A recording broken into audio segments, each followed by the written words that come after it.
Promote a culture of inclusion, supercharge your communication, and unleash the full potential of your teams and leaders with the Inclusive Handbook collection from the Diversity Movement. As part of the collection, I wrote the Inclusive Leadership Handbook with Kurt Merriweather to empower leaders with tools needed to cultivate a culture that fosters creativity, innovation, and employee engagement. Through strategies, exercises, and self-reflection, leaders at all levels can enhance their effectiveness. Learn more at thediversitymovement.com/store. Use code HOL at checkout for 25% of your first order.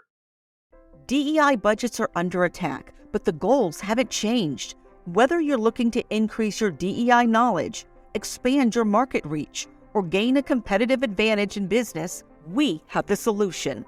TDM Library is your single source for expert-curated DEI resources, strategies, and solutions, all designed to help you transform your workplace culture and be a more effective contributor. For $9.99 per month, you get access to our searchable subscription-based digital library. There, you'll find articles, practical how-to guidebooks, podcasts, award-winning microvideos, and more than 700 Q&As. Designed to help DEI practitioners, thought leaders, and executives create a more inclusive workplace. Whether you prefer to listen, watch, or read, we have the resources for you.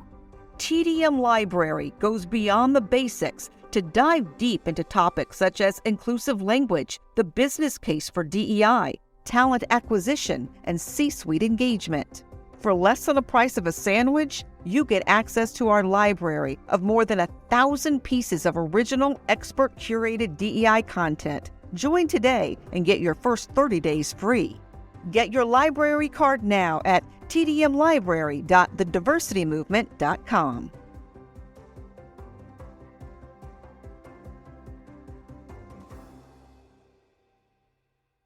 You can't stop me, nothing's gonna stand in my way.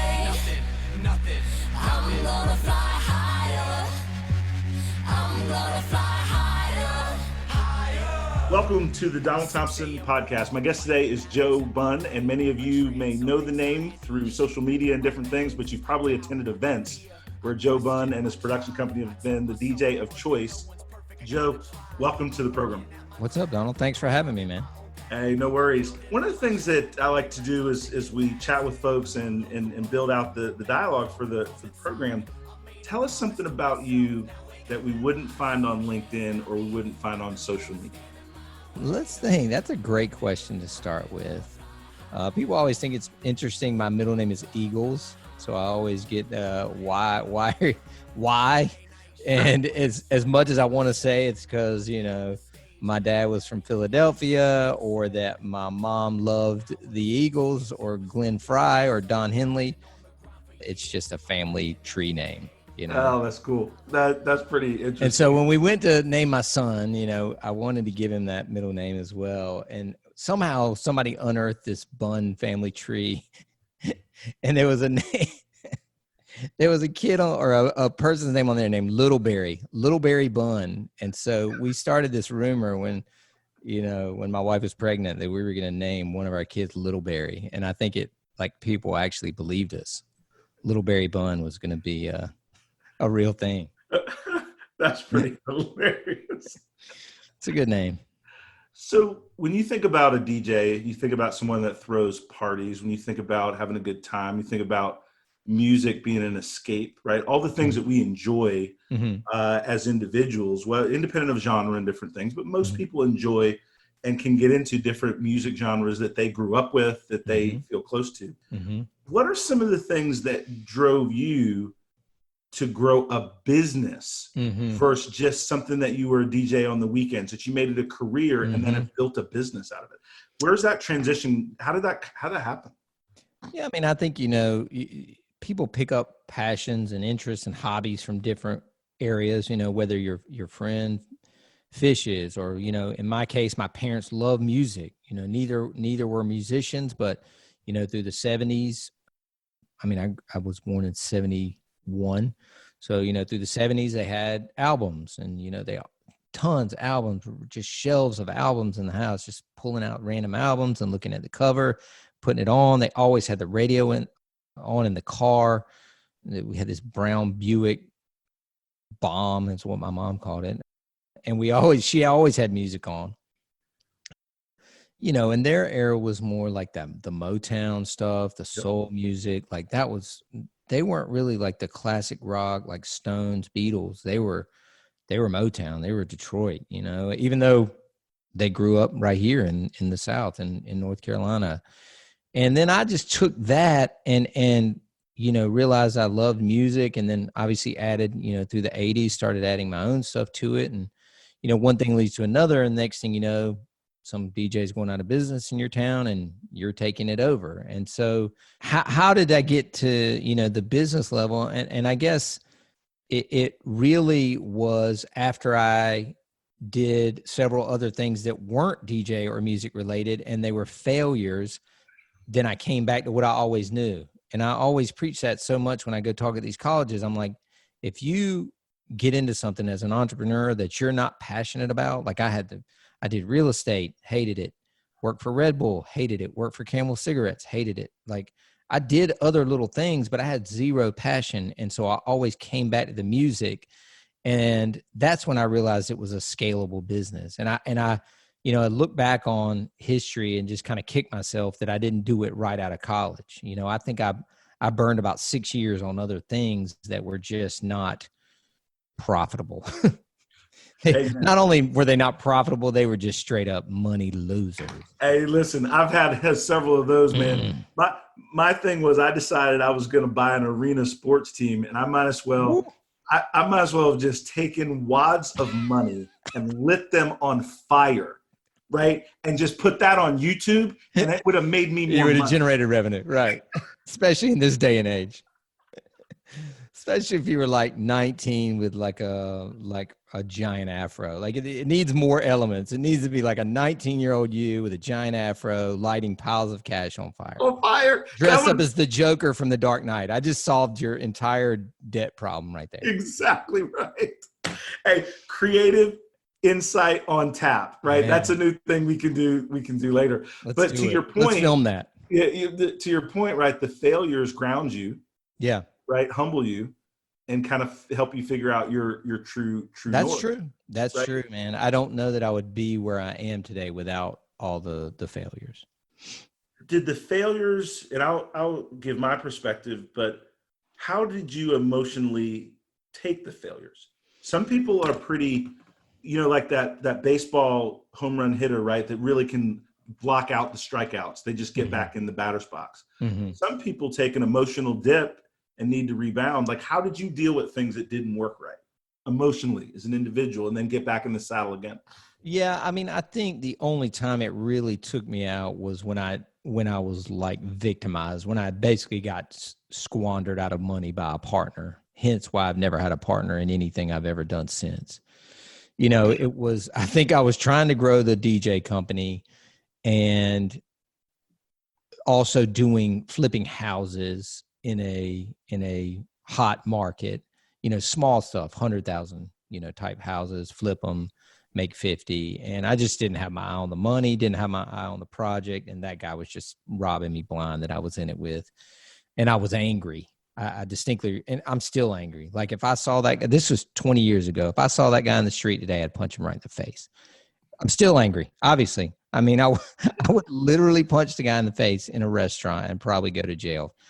But the other ones were just, you know, man, let's sweep it under the rug, chalk it up as a life lesson and keep it moving. But that one stung. Yeah, I think, you know, for me, and I guess that's part of the entrepreneur journey, right? Who do you trust? Who do you work with? Sure. Right? Because I've certainly had some instances that things could have gone better. Yeah. If there wasn't a hole in the bag with somebody who was holding the bag other than you. Yeah, sure. Right. And I remember the accountant that year, you know, said, "Oh, bring your stuff in." And, you know, we just dumped this pile of receipts on this guy's desk. Called a week later. He said, "I've seen children run popsicle stands better than this." And I was like, wow, that's when I knew that we had really messed that up. When you are franchising a DJ business, yeah, like give me some insight there, right? Like the reason for my pause is both admiration, Rest, like that's unique. Yeah. So now, like we have 6 offices in 5 different states, and I would almost call it a licensing agreement more than a franchising agreement. And I'll say that the success is based truly upon the fact that all of the owners worked here at one time. So in other words, it's unknowingly the same principle as Chick-fil-A. Chick-fil-A, you can't have a Chick-fil-A franchise unless you work in it.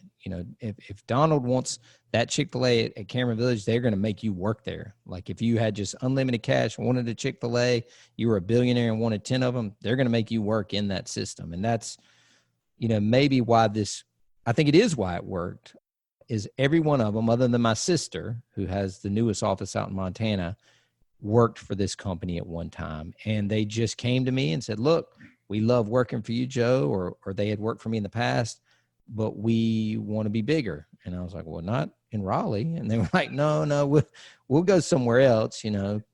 Either they had family ties somewhere else, or, they were drawn to a certain, region or whatever, or they were already living there. And I just said, man, I'll give you the blueprint and I think you can be successful, No, and that's powerful. It's not a super money maker for me, but I think I'm more proud of the fact that I started careers for many, many people. You know what I mean? Like, and not only the owners, but all the people that work under them. And it's really something I'm proud of. And you should be. And I think one of the things when you put your own money in, your own time, effort, sweat equity in, to not only take care of you, but build right careers and jobs. And that means people are paying mortgages and car payments and because of that goal and vision that you had. And as we look at the economy and politicians all the time want to take credit for growing jobs, but small businesses and entrepreneurs right grow more jobs than big corporations or that government ever could. Sure. So that's super powerful. Let's pivot a little bit and talk about some of the things that are happening in the world. And I'd love your opinion. Obviously we got together and we're on video together. I'm an African-American male. You're a white male. We have a different life experience. There's a lot going on. You were in the New York Times talking about how the wedding industry has been impacted, right, by the pandemic, right, by Black Lives Matter, all the different things like that. Give me a sense of how you're viewing some of the macroeconomic things that are happening in our world today. And that article was very interesting. And as you know, this is really in our lifetime, or in my lifetime, this is the most powerful movement we've seen for Black Lives Matter. And it's ongoing. Like, so this really, that article came out right after the George Floyd incident. And since we've had more injustices, as you know, but the movement, I'm happy to say has not stopped. In fact, I think it's still picking up steam, sometimes violently, but most of the time worldwide, so you probably watched the game last night, right? So, what happens at the beginning? They have this whole moment of unity. The NFL's behind it. You probably watched maybe even the Lakers game last night. What does the court say? Black Lives Matter. Like the jerseys have, sayings on the back or people's names that have been unjustly killed, like it's happening now. And this has been months since the George Floyd thing. So I kind of jumped off topic, but I'm glad to see that something that could have been an article that came and went in the New York Times. Again, I didn't necessarily influence many people, but this thing is still going. And that article was interesting because the headline almost made it seem like we had been ostracized for speaking up, these people in the wedding industry. And in fact, my picture, if you saw the article, was in it because there were 2 young ladies, I think, that were mentioned in the article. An original picture that came out in the digital edition before the Sunday paper was them. And then the next thing I know, I get a phone call and they said, oh, they thought it was bad for business, blah, blah, blah. And I was like, you can put my picture in the New York Times right now. Right now. And they were like, it's going to be color and it's going to be big. And I was like, dude, put me in the paper. Like I want to be seen and I want to be heard. Put my picture in there. So sure enough, you know, the paper comes out on Sunday and you open up that section and there I am. But I guess my point is, you know, number one, if it had affected business, man, I hate to be so callous. I don't care. You know what I mean? Because I was very select with my words. I was very specific about what I said. I thought a long time before I made the post, you know, not a long time, but, you know, within 48 hours after things really started to escalate, you know, after the George Floyd incident. And she asked me this question, but I didn't really get to convey it. So I'll convey it on your show. Like, I honestly felt like an internal pull, like somebody had tied a rope around my waist and was pulling me into this conversation or into this movement, into action. And as soon as I made the post, it exploded, but in a good way. You know what I mean? And again, if anybody had anything negative to say, they kept it to themselves or they just unfollowed me. And again, I didn't really care. But there were multiple people, from girls I went to high school with, African-American, to middle-aged white guys like myself, to teenagers that said, especially to DJs, which we'll probably talk about later, you know, thousands and thousands of DJ followers on all my accounts that said, we were waiting for you. That was the exact quote. We were waiting for you. And what's crazy is I knew that, like something in my, like I said, that there was a pull towards this movement, and I knew I needed to be in it, you know? And if you go back, you won't see that kind of stuff from me ever, really. I don't talk about politics, and it's not a political thing. It's just what's right, what's good, what's human. You know, I didn't mention Donald Trump, Joe Biden, anybody. I never will. And I don't mention religion. I don't, you know, I'm not one of those guys that makes these posts and like throws gasoline on it and then just walks away and watch the world burn. You know, that's just not the way I operate. Yeah. And I don't even get involved in those comments. I don't have time for it. You know what I mean? And I don't even necessarily think I was worried about what the comments were going to be. I just knew that this is how I'm feeling. This is how I'm going to speak about it. No, that's, and I'm sure I just went like way off whatever. No, man, you just spoke from the heart. But she didn't give me a chance she asked me this, you know, about this, and then didn't give me enough article to really convey what I meant. And so anyway, now it's on the Donald Thompson podcast for the world. And that's all good. And no, you did handle it completely because you spoke from the heart in what your pull was. And I think to the thing that people ask me often is, Don, as an African-American, how are you dealing in these moments? Right. And one of the things that's difficult is that, you know, as a business person, you have a business to run and different things. And so you do the calculus. Sure. In terms of, if I say this, could what we're doing, and you have these employees and different things. But at the end of the day, what I believe most about people is that human decency should be on everybody's agenda. 1,000%. And if we can't get with that together, then we shouldn't work together in any capacity. Right. Right. Like just like you said, there's politics here, there's red, blue, all this stuff. Yeah. But like this is so big, much bigger than that, because what we're talking about is the human decency that we should all have as a human right to feel safe in our community. Sure. To feel safe by our elected officials and our law enforcement. And if we can't agree that is egregious, then we got to move on to a different kind of line of work, different from each other. And I couldn't agree more, man. Listen, I feel like it's just, it's a problem that's gone on too long. You know what I mean? I feel like, unfortunately, there will always be some people that are racist. I think their grandparents taught their parents, and that parent teaches that kid, and the way they talk about people and the way they treat people. Unfortunately, I think it's a passed down thing, and I think there will forever be racism. But I think that the generations that are growing up now are able to start to separate from their grandparents and parents.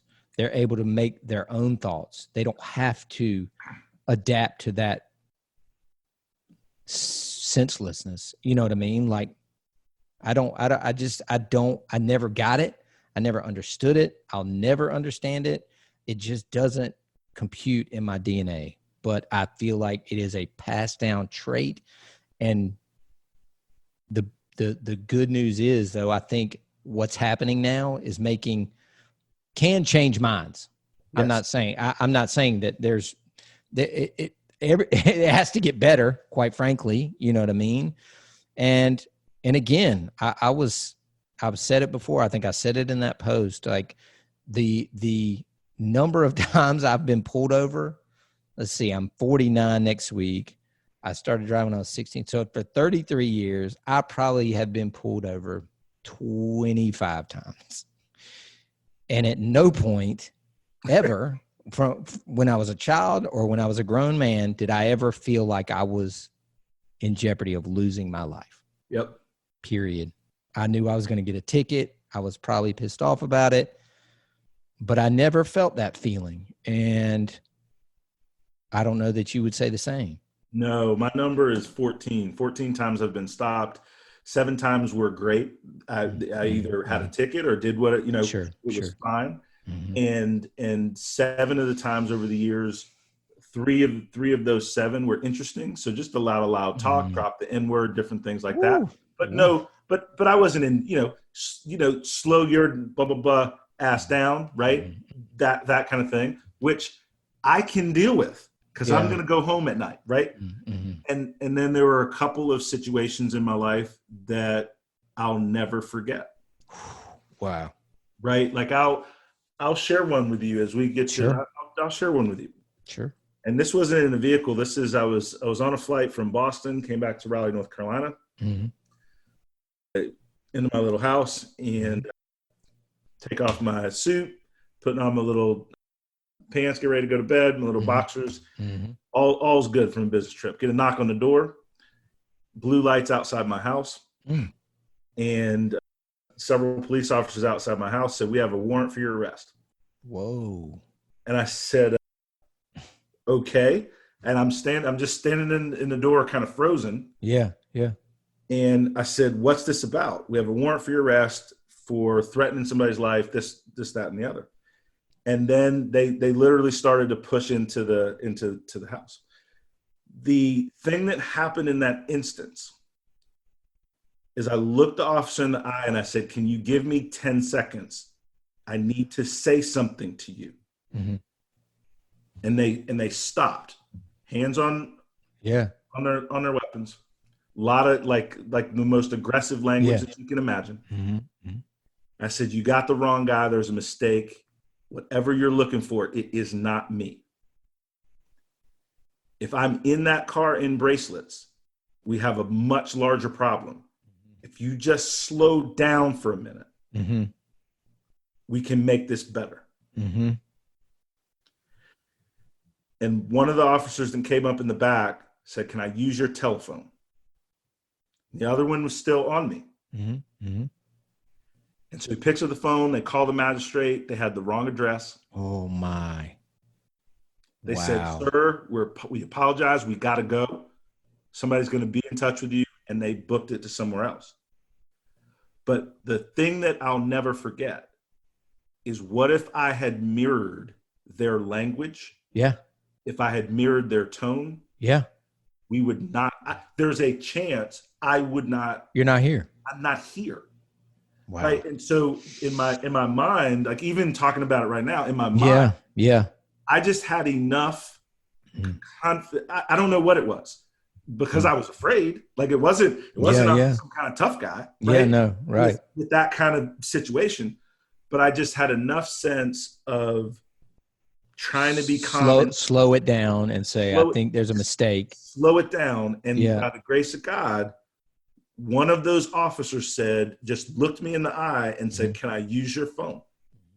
And they called and they double checked the warrant and they had made some mistakes. But it was one of the craziest nights of my life. Now, I was not injured physically. Yeah, but also your wits, you know what I mean, almost saved you. Like, and you're probably not a violent person. And some of the people in the story of the past year have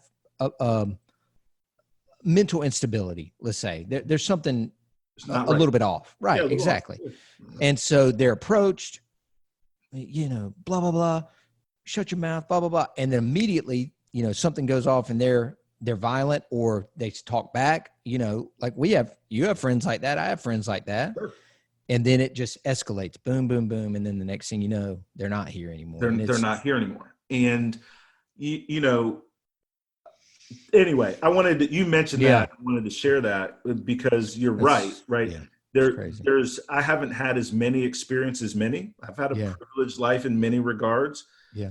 But those moments never leave you. Mm-mm. Yeah. It's scarring.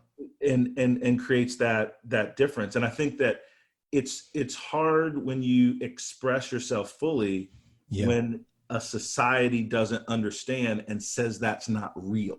Right. And in terms of how things are done. And that doesn't, I have many friends that are in law enforcement that are doing it right. Same. I have opportunities where law enforcement have been a blessing in my life and helpful. Same. I'm not talking about any of that. Nope. My thing is we should be unified to address those in law enforcement in positions of power that aren't doing it right. Yeah. I mean, there's bad apples. There's bad apples in any job. I mean, I went and toured a factory today. I guarantee I'd go through there and, weed out the problem people. I mean, there's bad apples in every field. They just don't need to be out there on the streets, man. Right. Put them. Can they be? Let them do the desk work or run copies or try and make the fax machine work again or damn. They can't be out there. Not with guns and tasers. No, man. Oh man, it's just not the right job for you. So what are some of the things you mentioned? A couple things that people can change. Mm-hmm. One of the things that gives me hope is young people. Same. That's what I was saying. Yeah. What are some of the things that give you hope for the future? As much negativity as the internet has, I think there's a lot of positivity in it. I think messages are spread faster. I think that kids, being a father of a 15-year-old and a 12-year-old, that I think that they are able to not only see how I act and see the things that I post, but they are able to see, and I've been very, open with them about what's going on, As you can imagine, they don't sit down and watch, Fox News or CNN, but they are very dialed into the internet. And, I've walked in on them watching things on YouTube that were in the thread of something else that they were watching that was probably not even relevant. You know what I mean? That a video about a news story popped up. So there are good things on the internet to educate. And I believe, in parenting. I believe in the messaging that's on the things that they're watching. Davis was sitting right there last night and watched that football game. He saw all the players walk out. He understands, and I understand. I even thought about that last night. Okay, so Texans didn't come out of the locker room actually for the anthem, and some of the Chiefs were kneeling and so on. I'll be honest with you, Donald. I didn't get that when Kaepernick did it. It was lost on me. I'm not even, and so that was 4 years ago, I guess. Yep. it was lost on me. I was like, I just don't get it. I was like, is this disrespectful? What's going on? Like, it was so jarring and confusing that it took me not till this year, but really a couple years to like, what did he really do? And literally at the end of the day, sacrificed his entire career for it. Still doesn't play. And I guarantee he's a lot better than most quarterbacks in the NFL presently playing. It cost him, cost him everything. And so, but I didn't get it then. I'll be completely honest. And now I'm just like, man, I get it. I get it. I one of the things that, and I don't know Kaepernick personally, but yeah, I am happy to see in his lifetime that his perspective is now better understood. Me too. Me because too. It was during that time years ago, the debate was sure, flag, military patriotism. Yeah. And what the flag is supposed to stand for, the flag that I stand for, sure, is supposed to mean the brighter future we have together, and to be able to fight for protesting peacefully, which is what was done. But he was vilified as if he had burned down 10 buildings. Yeah. Oh no, it was, he was ostracized, like literally. Yeah. I mean, banished. Right. But the peaceful protest, even if we don't agree with the protester, is supposed to be what we want to protect. And his stance actually, it highlighted the hypocrisy that we live in so much in our country, because people agree with protest for causes they agree with. But then there's a whole nother set of standards, right, for a cause that they don't understand or agree with. Sure. And that is pretty interesting. You mentioned parenting, and my kids are a little bit older than yours. So you've got young kids that are trying to figure things out. How are you talking to them about some of these things? What are some of the examples that you're using? What are they thinking and saying? I think what's interesting is, well, when they did go to school, Right. It's one of, I've always, and for people that are listening, have their kids in private school, don't take this the wrong way, but I love public school because I think it's what made me into who I am. I think it is why I can talk to anybody. I don't care how old you are. I don't care what race you are. I don't care what country you came from. Public school is the most diverse group of people you can put in one room for an entire year, and you get to know everybody, and they come home with different lingo and they come back with different clothes, and I'm like, they're getting this not from me, but from kids at school.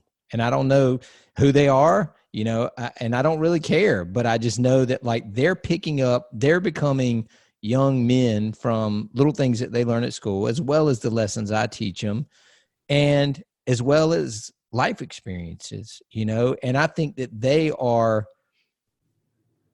acutely aware of racism. In fact, this is a crazy story. Last year, my son got off the bus and he was walking home, and he had on some expensive shoes.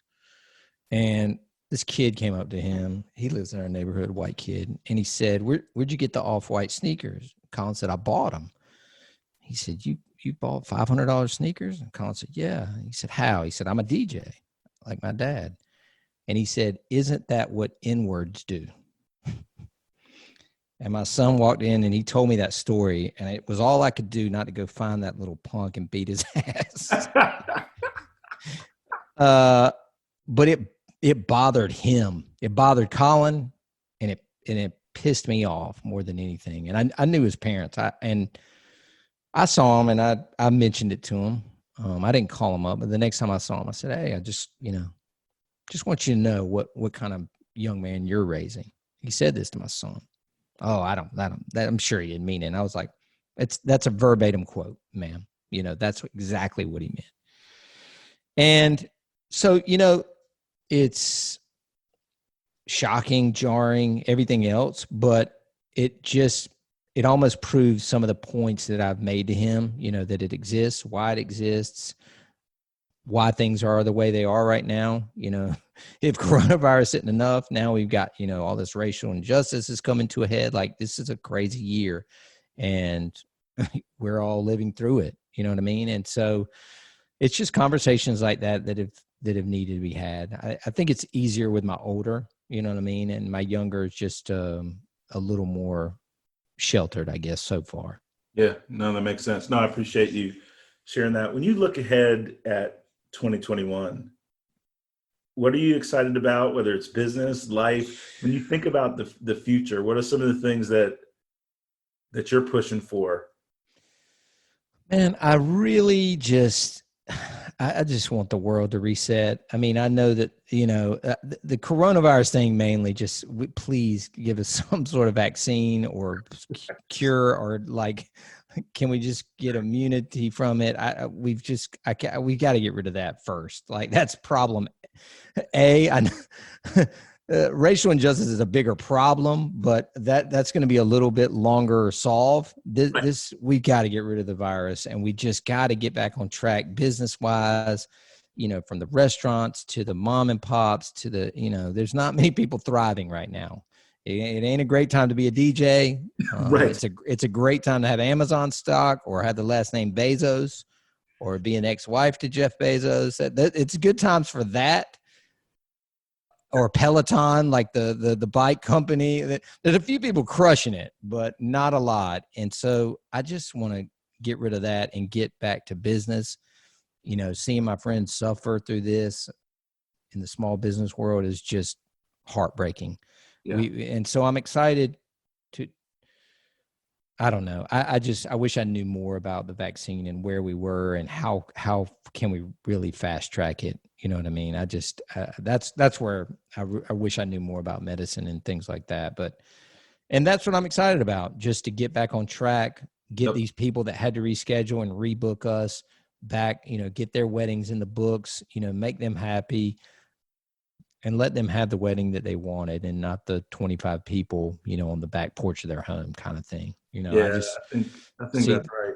I mean, we talked a lot about the racial component and entrepreneurship, but like, I don't want to let the show go that there's a lot of different industries, people that are hurting in a financial way, right? Because of COVID. I appreciate you mentioning that. Yeah. And, you know, there's some businesses, I'm very fortunate in our digital marketing space that we've been hit, but we've not been destroyed. Same. Right. Like we've experienced some pullback, right? Like we're not loving every minute, but like we can still fight. We're pushing forward. And sometimes, you know, a nickel profit is a huge win. Yep. Right. When it could have went the other way. It's survival mode. 100%. We are straight up in survival mode right now. You know, running lean, cutting what expenses you can, and just make it to the end of the virus. That's exactly right.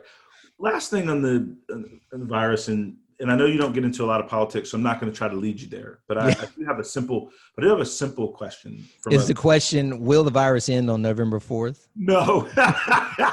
Because that seems to be the consensus. Yeah, no.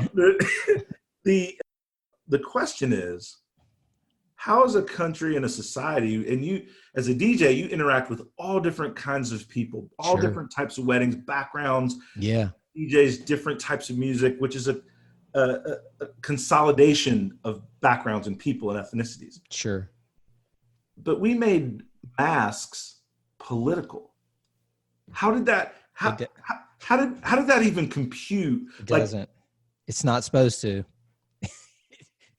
If nothing else, it's just a respect thing. I don't understand how that became politicized. Is that a word? Politicized. It is. In fact, I think the only other, you know, I don't know, the questionable post or hot topic post, if you will, that I made all year was about I'm wearing the mask and you should too. That was it. That was between that and the Black Lives Matter. Those were my two things. And neither of them, again, are political. They're just what's right. You know, is it an inconvenience? Yes. Does it suck? Yes. You know, am I trying now to figure out if people are, you know, mean mugging me or they're smiling at me? Yes. half the time I don't even know who people are when they address me. Like, I don't know your eyes that well. Identify yourself. Like, I don't like it any more than you do, but it is honestly just a sign of respect. And if people are saying it works and it's going to get us to the end faster, I'll wear a damn blindfold at this point and walk around with I mean, if that's what it takes to get to the end, count me in, man. I mean, that is beautiful. And I want to end our segment on that. Yep. Right. If we all work together and do those simple things, Mm-hmm. and then there'll be plenty of time to fight about the other stuff. Yeah, exactly. But if we don't do these simple things, it's making it a longer term problem every day. I had no idea it was going to go this long. I'll be honest with you. I remember in March, I was like, oh, July we'll be back in the game. No, not so much. Joe, thanks for spending time with me. It was great to get to know you a little bit better. Absolutely, man. This was a pleasure. I appreciate just like the openness and the out there. And more than anything else, the business, there's a lot of ways to be successful, but you seem to be doing it in a way that's giving back to people that have given to you and being your true self and doing it, which is a total blessing. So thanks for being on the show, and I've enjoyed talking to you. You too, man. Thanks for having me so much. Question my drive. I tell myself I'm worth it. No one's perfect. I gotta try. I'm working at my This podcast is edited and produced by Earfluence. If you're looking for more information on how full service podcast production can amplify your voice, build your community, visit earfluence.com. Thank you for listening, and we'll see you soon on the Donald Thompson podcast.